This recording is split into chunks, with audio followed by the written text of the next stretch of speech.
Child murders, and of course the body that was found in KwaZulu-Natal confirmed to be that of missing child Miguel Louw. That was yesterday. Joining us via Skype is Bianca van Aswegen from Missing Children South Africa. Bianca, thank you for joining us. So we've spoken about Miguel Louw, Missing Children South Africa, aiding the police. You are involved in this case. So it was suspected by the community, but the worst had to be confirmed by DNA evidence. Yes, unfortunately, we in cases like this, we have to wait for DNA results to come back to confirm that the body is him. And unfortunately, in this case, it has been Miguel Louw. What's the reason for the delay? We were speaking a week ago, and the results were expected then. Unfortunately, DNA results do take some time. I mean, we've got cases that we are still waiting on for DNA results. The forensic has a bit of a backlog when it comes to cases where DNA results are necessary. Well, does that create problems? I mean, does that affect the ability of the authorities to catch the perpetrators? Sometimes it does, it definitely does, especially when it comes to cases that need to be solved and the perpetrator needs to be catched. So waiting on DNA results as well for the family having to sit there waiting on this ordeal is terrible. Yes.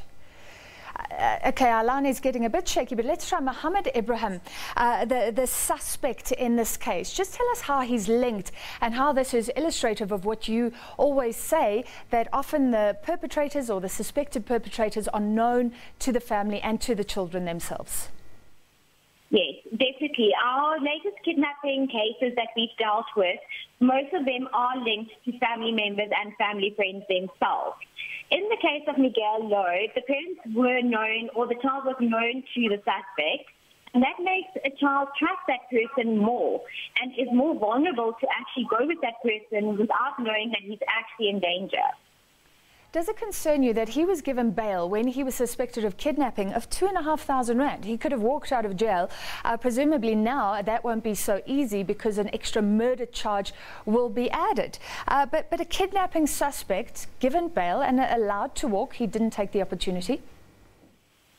Unfortunately, that is reality that we are dealing with at the moment, with suspects actually being granted bail and should not be actually allowed out on the streets again, because it might just happen to another child. So this is actually in the authorities' hands, and unfortunately there's nothing from our side that we can do more to stop this. But is this prevalent? Are kidnapping suspects every day being granted bail? We're not really sure on how many of the suspects are granted bail, because a lot of our cases are still under investigation and perpetrators are still sought. Bianca, before we let you go, we were looking at those stats saying that this is a scourge. We know every 9 hours or so a child goes missing. Does this corroborate with what you've seen on the ground, that it's often young boys being targeted? Yes, we deal with a lot of different cases at our organization, and we've seen an increase of boys being kidnapped, funny enough, and usually we always think that it should be girls, but we've got a majority of boys being kidnapped, and yes, we've dealt with 324 cases in the last year, so it's quite an alarming number of children actually going missing. All right, well, we appreciate your time this evening. A lot of concerns raised there about the ease with which alleged perpetrators can walk away from the courts. That was Bianca van Aswegen from Missing Children South Africa.